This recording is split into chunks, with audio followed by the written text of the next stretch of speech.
Bismillahirrahmanirrahim. Assalamualaikum warahmatullahi wabarakatuh. Apa kabar anak-anak semuanya? Mudah-mudahan kalian selalu diberikan kesehatan oleh Allah sehingga bisa melaksanakan aktivitas kegiatan pada hari ini. Baik anak-anak, sebelum kita memulai pelajaran, ada baiknya kita seperti biasa membaca doa sebelum belajar terlebih dahulu. Baik, kita baca doa sebelum belajar. Bismillahirrahmanirrahim. Rabbi zidni ilma warzuqni fahma. Amin. Alhamdulillah, kita sudah membaca doa sebelum belajar. Mudah-mudahan dengan doa tersebut Allah akan mengabulkan doa kita dengan memberikan kemudahan pemahaman kepada kalian, memberikan kemudahan untuk mengerti tentang apa yang disampaikan oleh guru kalian. Baik anak-anak, untuk pelajaran pendidikan agama Islam pada hari ini, Ibu akan menyampaikan materi tentang indahnya saling menghargai dalam keberagaman. Anak-anak, kalian pastinya sudah sering melihat orang-orang dari berbagai suku bangsa, ya. Baik itu mungkin kalian menonton TV, mungkin melihat di media sosial, itu ada banyak sekali keanekaragaman orang-orang dari suku bangsa, ya. Baik itu mungkin perbedaan postur tubuhnya, bahasanya, adat istiadatnya, atau makanannya, dan juga agamanya. Nah, dalam pelajaran hari ini Ibu akan menjelaskan tentang keragaman tersebut pada kalian, ya. Di dalam agama Islam, kita sebagai umat muslim sudah diajarkan oleh Rasulullah Shallallahu Alaihi Wasallam untuk bisa menghargai perbedaan-perbedaan yang terjadi dalam kehidupan kita, baik itu perbedaan warna kulit, perbedaan bahasa, perbedaan suku bangsa, adat istiadat, dan lain sebagainya.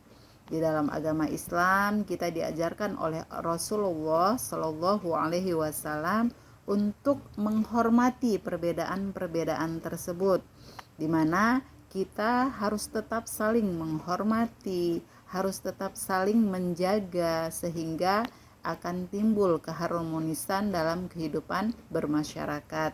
Jadi kita dalam hidup bermasyarakat tidak boleh membeda-bedakan agama, ras, suku, bangsa, dan lain sebagainya.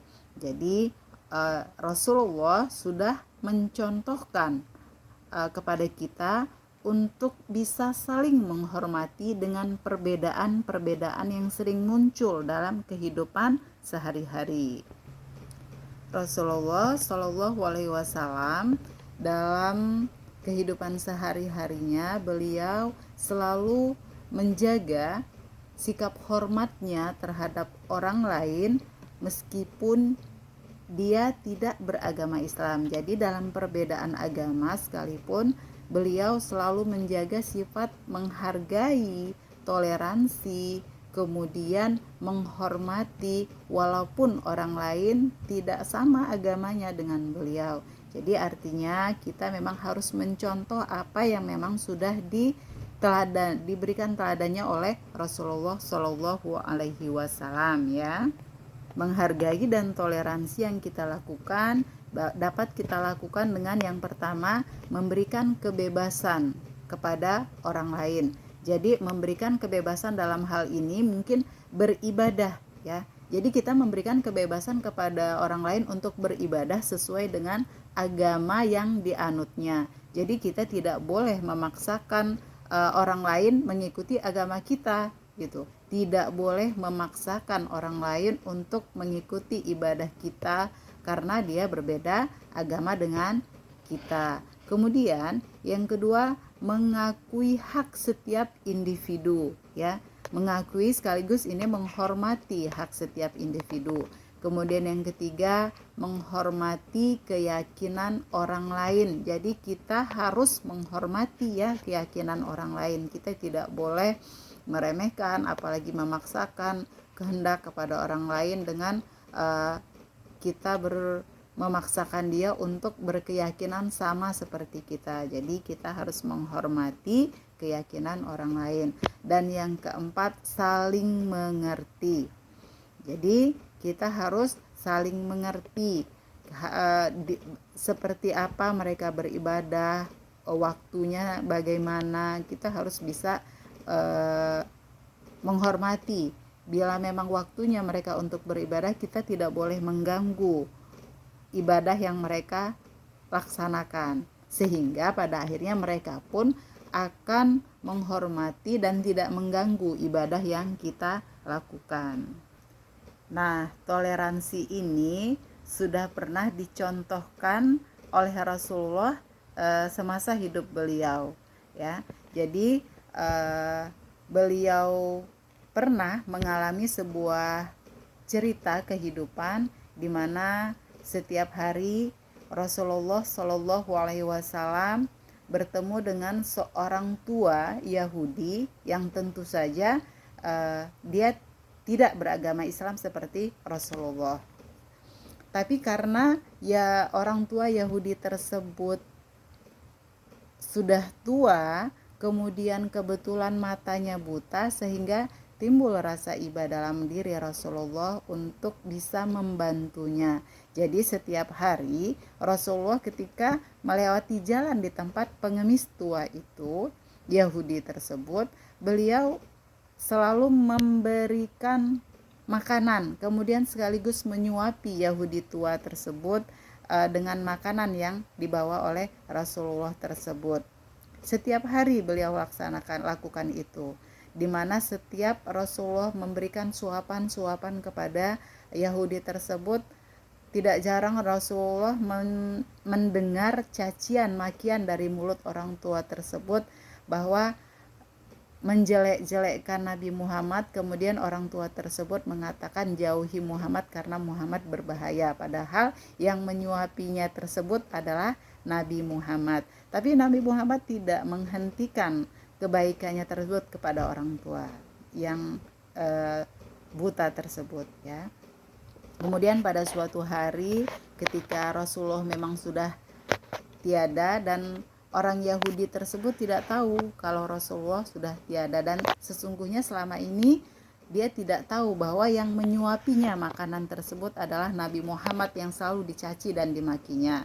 Sehingga pada suatu hari beliau diberi suapan atau disuapi oleh sahabat Nabi yang bernama Abu Bakar As-Siddiq, ya, dimana Abu Bakar As-Siddiq ini merupakan orang yang sangat meneladani sifat-sifat baik Rasulullah, sehingga Abu Bakar As-Siddiq mengetahui bahwa kebiasaan Rasulullah itu menyuapi orang tua buta tersebut. Akhirnya beliau melanjutkan perbuatan baik Rasulullah Shallallahu Alaihi Wasallam tersebut.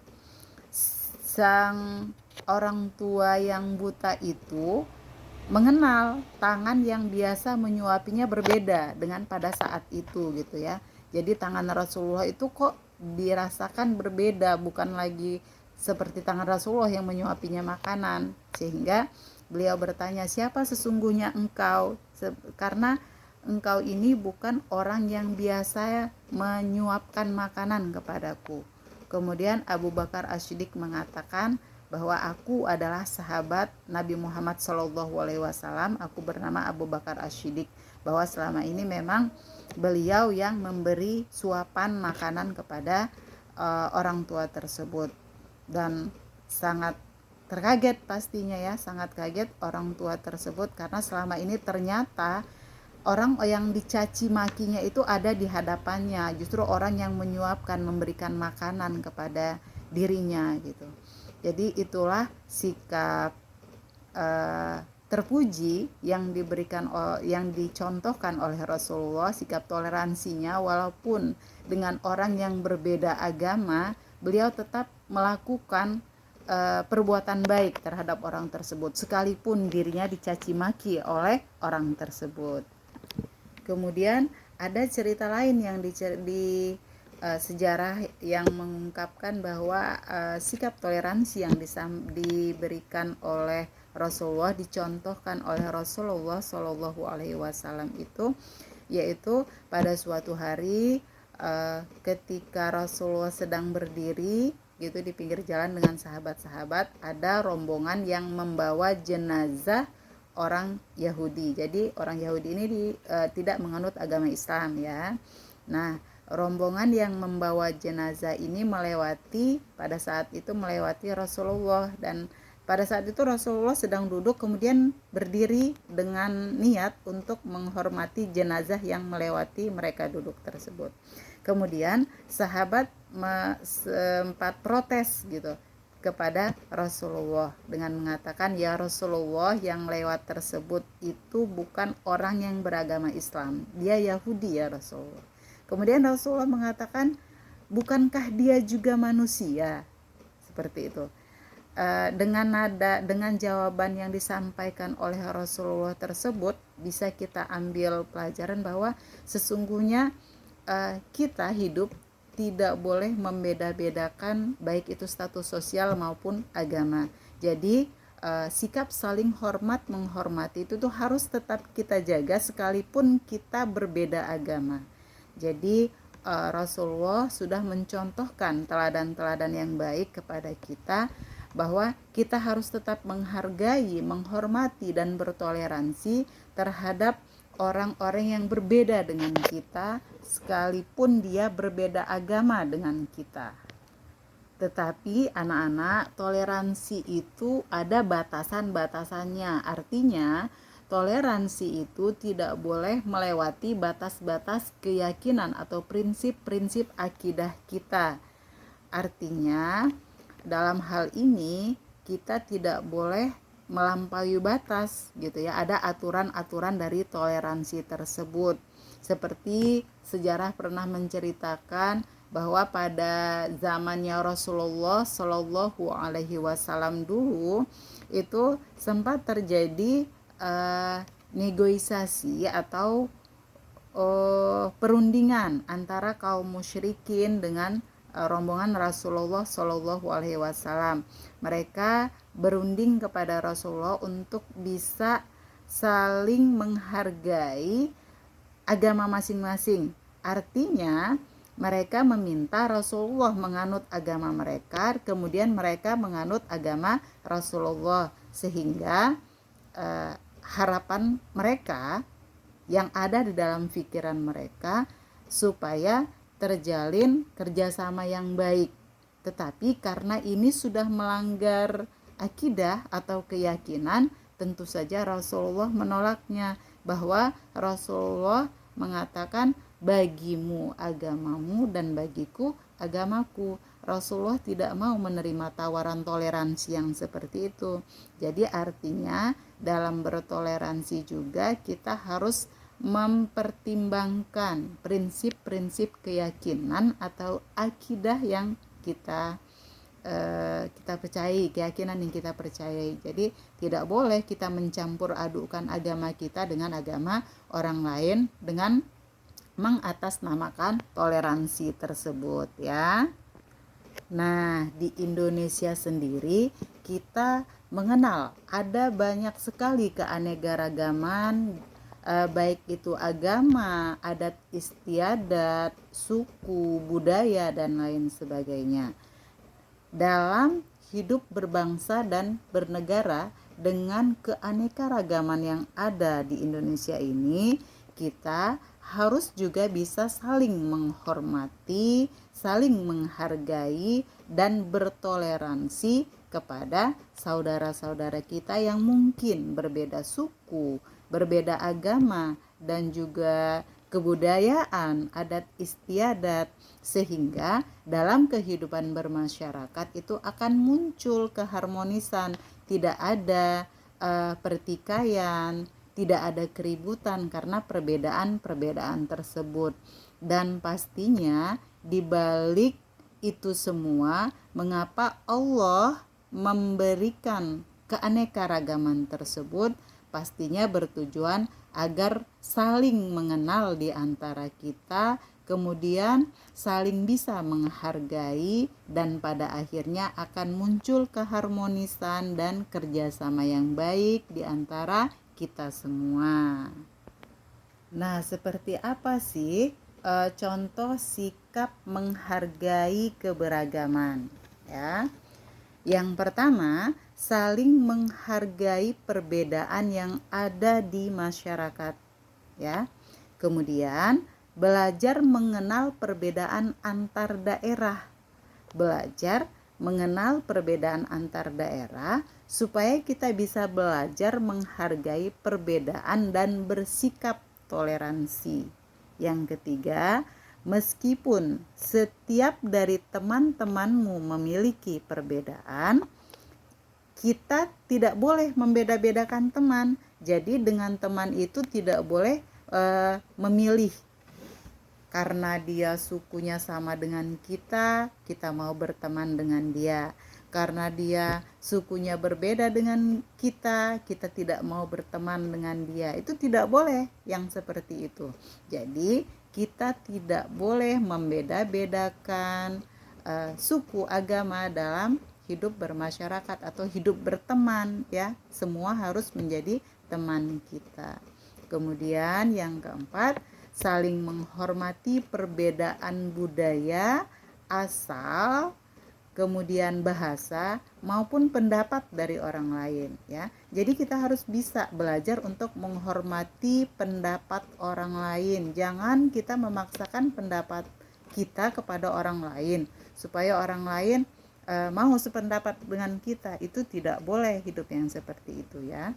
Kemudian yang kelima, menghormati hari besar keagamaan dari masing-masing agama, ya.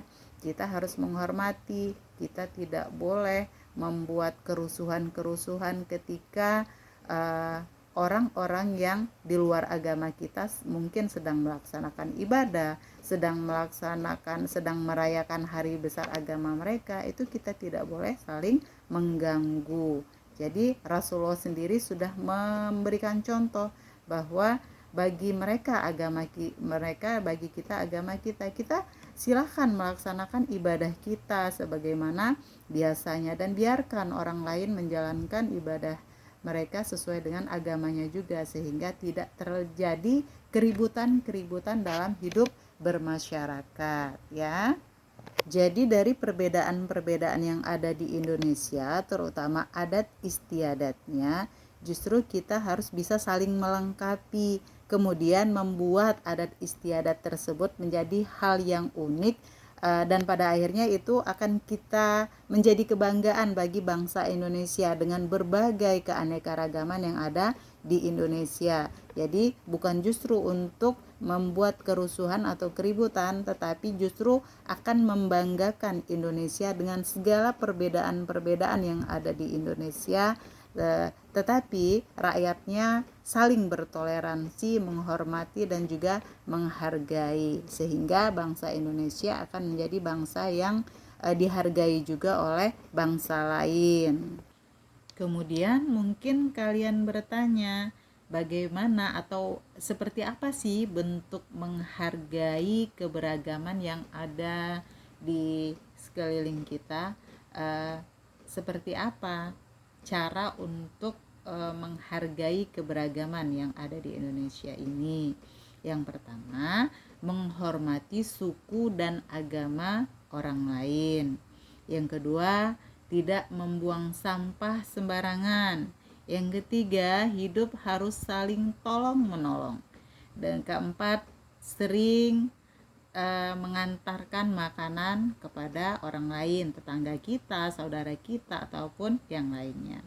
Terus yang selanjutnya, menerapkan sopan santun ketika berbicara. Jadi ketika kita berbicara harus bisa menerapkan sopan santun. Kita melihat mungkin ada orang tua yang kita ajak berbicara, mungkin juga adik kecil yang kita ajak berbicara, mungkin juga teman sebaya kita yang kita ajak berbicara. Jadi kita harus bisa menghormati, bersikap sopan santun pada saat berbicara dengan orang lain. Terus yang selanjutnya, tidak memaksakan kehendak kepada orang lain seperti yang sudah Ibu jelaskan tadi. Jadi kita tidak boleh memaksakan kehendak kepada orang lain ya.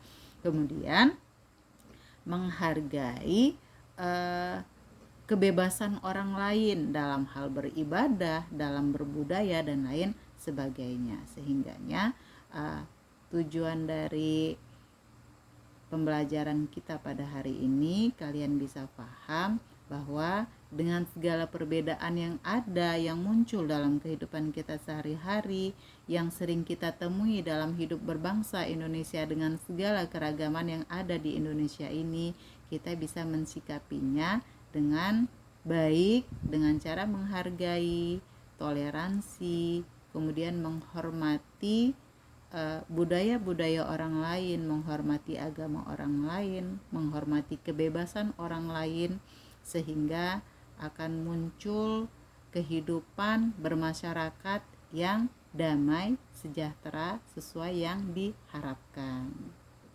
Jadi anak-anak semuanya, dengan materi pelajaran pendidikan agama Islam ini, dengan tema indahnya saling menghargai dengan keberagaman ini, mudah-mudahan kita bisa menjadi orang-orang yang selalu memiliki akhlak yang mulia, di mana kita selalu bisa menghargai, bisa menghormati, bisa hidup bertoleransi dengan teman-teman kita, dengan saudara-saudara kita, di mana perbedaan-perbedaan itu akan selalu ada dalam kehidupan kita.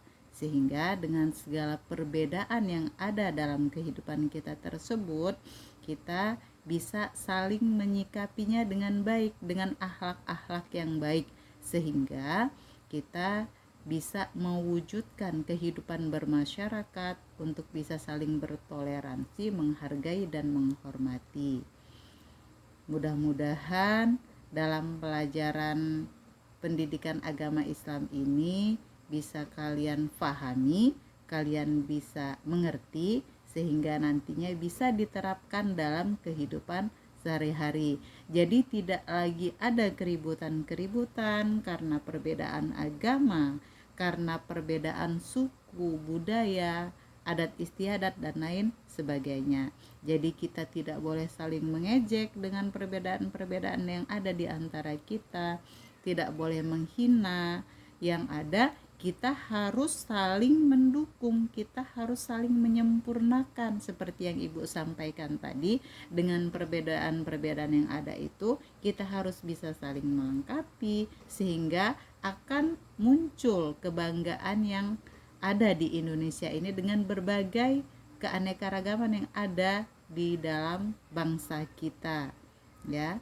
Jadi kita harus saling memotivasi, kita harus saling melengkapi, kita harus saling bisa menghargai, sehingga bangsa lain akan menghormati bangsa kita karena rakyatnya juga saling hidup menghargai, toleransi dan menghormati.